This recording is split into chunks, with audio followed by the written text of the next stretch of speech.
नमस्कार। आकाशवाणी देहरादून से प्रस्तुत हैं प्रादेशिक समाचार। पहले मुख्य समाचार। मुख्यमंत्री पुष्कर सिंह धामी ने कहा, प्रदेश सरकार ऐतिहासिक और आध्यात्मिक नंदा देवी राजजात यात्रा की भव्यता सुचारू संचालन के लिए पूरी तरह प्रतिबद्ध। स्वास्थ्य मंत्री डॉक्टर धन सिंह रावत ने केदारनाथ धाम सहित यात्रा पड़ावों और मार्गों पर स्वास्थ्य संबंधी व्यवस्थाएं चाक चौबंद रखने के निर्देश दिए। मॉनसून सीजन में देहरादून का आईएसबीटी चौक अब जलमग्न नहीं होगा, नए ड्रेनेज सिस्टम का काम शुरू। और मौसम विभाग ने राज्य के अधिकांश हिस्सों में बारिश और ओलावृष्टि की संभावना जताई।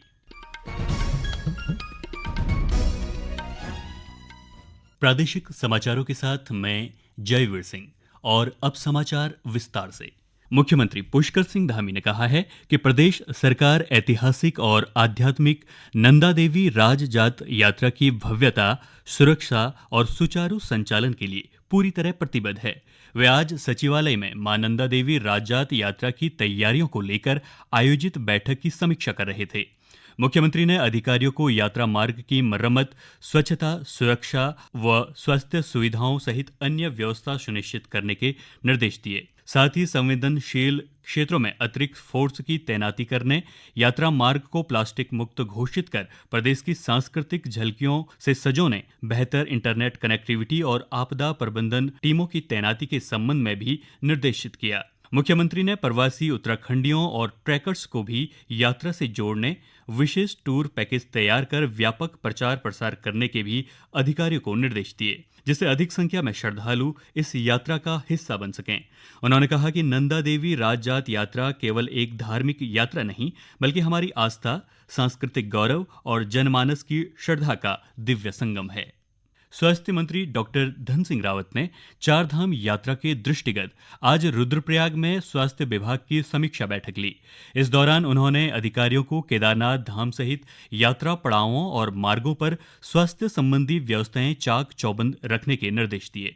उन्होंने यात्रा मार्ग पर एम्बुलेंस की उपलब्धता सुनिश्चित करने सहित रिस्पॉन्स टाइम कम से कम करने को कहा। स्वास्थ्य मंत्री ने चिकित्सालय इकाइयों में दवाइयां और ऑक्सीजन सिलेंडर सहित जीवन रक्षक उपकरणों की उपलब्धता सुनिश्चित करने को भी मुख्य चिकित्सा अधिकारी को ये निर्देश दिए। उन्होंने कहा कि केदारनाथ यात्रा में तीर्थ यात्रियों को किसी भी तरह की परेशानियों का सामना न करना पड़े, इसके लिए स्वास्थ्य सेवाओं को और सुदृढ़ किया गया है। पिथौरागढ़ नगर निगम की मेयर कल्पना देवलाल और जिलाधिकारी विनोद गोस्वामी ने भाटकोट तिराहे के पास नगर के पहले पिंक टॉयलेट का लोकार्पण किया। पिंक टॉयलेट में महिलाओं के लिए ब्रेस्ट फीडिंग रूम के साथ ही दिव्यांगजनों के लिए भी टॉयलेट की व्यवस्था की गई है। इस अवसर पर नगर निगम की मेयर कल्पना देवलाल ने कहा कि उनके घोषणा पत्र में नगर के लिए 5 पिंक टॉयलेट का वादा किया गया था, जिसमें से पहला पिंक टॉयलेट आज जनता को समर्पित किया गया है और जल्द ही अन्य टॉयलेट भी शीघ्र बनाए जाएंगे।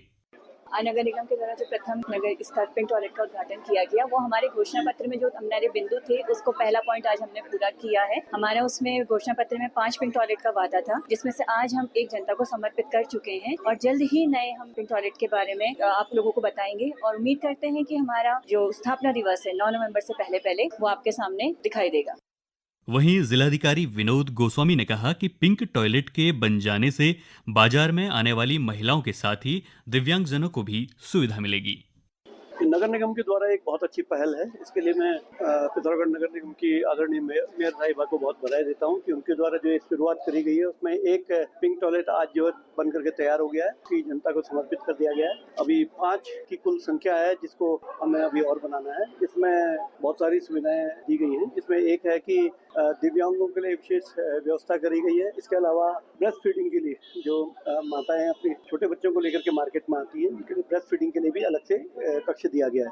बहुत अच्छा और हाईटेक बनाया गया है। इसके लिए नगर निगम बधाई की बात है। केंद्रीय सूचना और प्रसारण मंत्री अश्वनी वैष्णव ने कहा है कि रचनात्मक क्षेत्र से उभरती अर्थव्यवस्था में महाराष्ट्र और मुंबई का विशेष महत्व है। तेजी से बदलती टेक्नोलॉजी के दौर में इसे बनाए रखने के लिए मुंबई में वेब्स 2025 आयोजित किया जा रहा है। श्री वैष्णव ने महाराष्ट्र के मुख्यमंत्री देवेंद्र फडणवीस के साथ मुंबई में वेब्स के आयोजन की तैयारियों की समीक्षा के बाद पत्रकारों से बातचीत कर ये बात कही। श्री फडणवीस ने बताया कि वेब्स इस क्षेत्र में विश्व का सबसे बड़ा सम्मेलन है। Association of Bangalore animation industry ने वेब्स चैलेंज के तहत 8 घंटे की मैराथन प्रतियोगिता आयोजित की है, जिसमें दक्षिण क्षेत्र से वीएफएक्स चैलेंज के लिए फाइनलिस्टों का चुनाव होगा। वेब्स शिखर सम्मेलन अगले महीने मुंबई में आयोजित किया जाना है। ये समाचार आकाशवाणी के देहरादून केंद्र से प्रसारित किए जा रहे हैं। ताज़ा समाचार के लिए आप हमारे सोशल मीडिया एक्स व Facebook page Akashvani news Uttarakhand को फॉलो कर सकते हैं। साथ ही ये समाचार हमारे YouTube channel Akashvani news Uttarakhand पर भी उपलब्ध हैं। मॉनसून सीजन में देहरादून का ISBT चौक अब जलमग्न नहीं होगा। जिला प्रशासन की ओर से स्मार्ट सिटी से नया ड्रेनेज सिस्टम निर्माण का काम शुरू हो गया है और जल्द ही इसे पूरा किया जाएगा। जिलाधिकारी सविन बंसल ने शिमला बाईपास ISBT ड्रेनेज कार्यों का स्थलीय निरीक्षण किया। इस दौरान उन्होंने कार्यदायी संस्था और स्मार्ट सिटी के अधिकारियों को कार्यों को युद्ध स्तर पर करने की और उनकी निगरानी के निर्देश दिए। जिलाधिकारी ने स्मार्ट सिटी बजट में योजना के निर्माण के साथ ही इसके रखरखाव का प्रावधान भी किया है। ISBT में जल भराव की समस्या दूर होने से आम जनता और यात्रियों को परेशानी का सामना नहीं करना पड़ेगा। मौसम विभाग ने आज और कल राज्य के अधिकांश हिस्सों में गरज चमक के साथ बारिश, ओलावृष्टि और तेज हवाओं की संभावना जताई है। विभाग ने इस दौरान कई जगहों पर तेज बारिश के साथ बिजली गिरने और ओले पड़ने की चेतावनी दी है। साथ ही 50 से 80 किलोमीटर प्रति घंटे की रफ्तार से हवाएं चल सकती हैं। मौसम विभाग के निदेशक विक्रम सिंह ने बताया कि 12 अप्रैल के बाद कुछ दिन मौसम साफ रहेगा। बिल्कुल, देखिए अभी हमने बोला था कि 12 तारीख तक जो है 9 से लेकर 12 तक एक्टिविटी जो है वो प्रदेश में मिलेगी। तो अभी अगर मैं बात करूं आज और कल के लिए 11 और 12 के लिए, तो इसमें भी जो है जो रेन थंडरस्टॉर्म एक्टिविटी पूरे प्रदेश में जो है आज तो बल्कि ज्यादातर जगहों में वो रहेगी और कल अनेक जगहों तक में वो रहने वाली है। जब आप 13 में जाएंगे तो साफ होना शुरू हो जाएगा। छुटपुट एक्टिविटी जो आप कहेंगे कि जो कुमाऊं रीजन है या अंदर के डिस्ट्रिक्ट में उनमें छुटपुट मिल सकती है, बाकी मौसम ऐसे क्लियर हो जाएगा। फिर 14, 15, 16 तक करीब करीब क्लियर है। छुटपुट 16 में हो सकता है, अदरवाइज मैं कहूँगा कि मेनली साफ ही रहने वाला है। कैबिनेट मंत्री गणेश जोशी ने आज देहरादून में आयोजित 11वें दून योग महोत्सव का शुभारंभ किया। इस अवसर पर उन्होंने कहा कि योग भारत की प्राचीन धरोहर है जो तन और मन दोनों को स्वस्थ रखने में सहायक है। उन्होंने सभी नागरिकों से आह्वान किया कि वे योग को अपने दैनिक जीवन में अपनाएं और निरोगी जीवन की ओर कदम बढ़ाएं। वहीं खेल मंत्री रेखा आर्य ने महोत्सव में आयोजित प्रतियोगिताओं के विजेता बच्चों को सम्मानित किया। उन्होंने कहा कि योग के जरिए भारत की संस्कृति और परंपरा दुनिया के कोने कोने में पहुंच रही है। उन्होंने कहा कि प्रधानमंत्री नरेंद्र मोदी का फिट इंडिया मूवमेंट भी योग और खेल के माध्यम से बड़े लक्ष्यों को प्राप्त करेगा। खेल मंत्री ने इस अवसर पर मौजूद लोगों से अपनी दिनचर्या में प्रतिदिन 1 घंटा योग और खेल को देकर शरीर को स्वस्थ रखने का आह्वान किया। राज्यपाल लेफ्टिनेंट जनरल गुरमीत सिंह से आज राजभवन में राजाजी टाइगर रिजर्व के निदेशक कोको रोसे ने शिष्टाचार भेंट की। इस दौरान राज्यपाल ने निदेशक से टाइगर रिजर्व में चल रही वन्य जीव संरक्षण परियोजनाओं और इको टूरिज्म को प्रोत्साहित करने की पहलों और पर्यावरणीय जागरूकता अभियानों की विस्तार से जानकारी प्राप्त की। उन्होंने राजाजी टाइगर रिजर्व जैसे स्थलों का अधिकतम प्रचार प्रसार किए जाने पर बल दिया ताकि देश विदेश से अधिक संख्या में पर्यटक यहां आएं। मोहम्मद परवेज आलम ने हाल ही में देहरादून में महालेखाकार उत्तराखंड के रूप में कार्यभार ग्रहण किया है।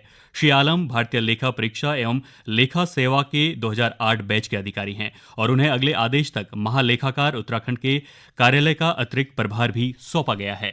अंत में मुख्य समाचार एक बार फिर।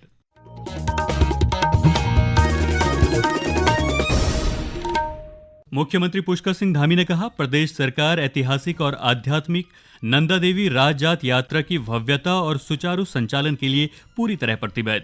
स्वास्थ्य मंत्री डॉक्टर धन सिंह रावत ने केदारनाथ धाम सहित यात्रा पड़ावों और मार्गों पर स्वास्थ्य संबंधी व्यवस्थाएं चाक चौबंद रखने के निर्देश दिए।